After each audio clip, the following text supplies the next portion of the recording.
Mal de amores, Ángeles Mastreta. Diego Sauri nació en una pequeña isla que aún flota en el Caribe mexicano. Una isla audaz y solitaria cuyo aire es un desafío de colores profundos y afortunados. A la mitad del siglo XIX, toda la tierra firme y flotante que hubo en aquel regazo pertenecía al estado de Yucatán. Las islas habían sido abandonadas por temor a los continuos ataques de los piratas que navegaban la paz de aquel mar y sus 20 azules. Solo hasta después de 1847 volvieron los hombres a buscarlas. La última rebelión de los mayas contra los blancos del territorio fue larga y sangrienta, como pocas se han conocido en México. Unidos por el misterioso culto a una cruz que hablaba, usando machetes y rifles ingleses, los mayas se lanzaron contra todos los que habitaban la selva y las costas que habían señoreado sus antepasados. Para huir de ese horror, que se llamó la Guerra de Castas, varias familias navegaron hasta la Costa Blanca y el verde corazón de la Isla de Mujeres. No bien desembarcaron, sus nuevos moradores, criollos y mestizos, gente que descendía de viajeros encallados y de cruces azarosos, sin nada que defender aparte de sus vidas, acordaron que cada quien sería dueño de la tierra que fuese capaz de chapear.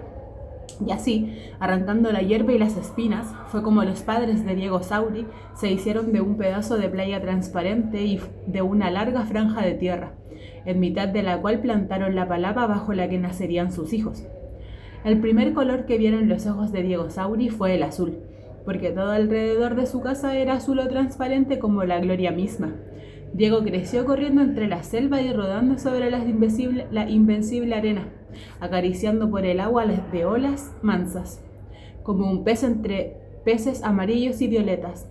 Creció brillante, pulido, cubierto de sol, heredero de un afán sin explicaciones. Sus padres habían encontrado la paz en aquella isla, pero algo en él tenía una guerra pendiente fuera de ahí.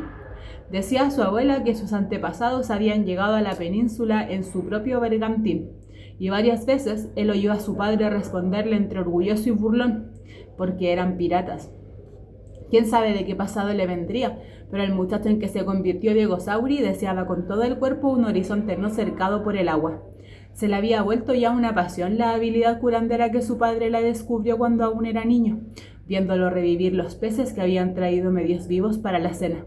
A los 13 años había ayudado en el trasiego del parto más difícil de su madre, y desde entonces mostró una habilidad manual y una sangre fría tales que empezaron a llamarlo otras mujeres en situación de incertidumbre. No contaba con más ciencia que su instinto, pero tenía la destreza y el aplomo de un sacerdote maya, y lo mismo le pedía auxilio a la Virgen del Carmen que a la diosa Itzel. A los 19 años sabía que todo en la isla podía saberse de hierbas y brebajes. Había leído hasta el último libro de los que pudieron caer por aquel rumbo, y era el más ardiente enemigo de un hombre que de tanto en tanto irrumpía en la isla cargando un dineral con olor a sangre y pesadillas. Fermín Mundaca y Marechaga traficaba con armas, se favorecía con la interminable guerra de castas y descansaba de sus negocios pescando y fanfarroneando entre los pacíficos moradores de la isla. Con eso hubiera bastado para que Diego lo considerara su enemigo, pero en su condición de joven curandero le sabía otra historia. Una noche, alguien llevó hasta su puerta el rostro devastado de la mujer con quien se había visto llegar a Mundaca. Tenía golpes en todo el cuerpo y de su entraña no salía sonido ni para quejarse. Diego la curó. La tuvo en casa con sus padres hasta que ella pudo volver a caminar sin miedo y a mirarse a la cara sin recordar. Entonces la puso en el primer velero que dejó la isla. Antes de subir a la pequeña embarcación, ella escribió sobre la diminuta y brillante arena la palabra Achoc, que en maya quiere decir tiburón. Así llamaban a Fermín Mundaca, el hombre que los mayas les vendían armas, y al gobierno del país los barcos con los que combatían. Luego, aquella pálida y temerosa mujer abrió la boca por última vez para decir gracias.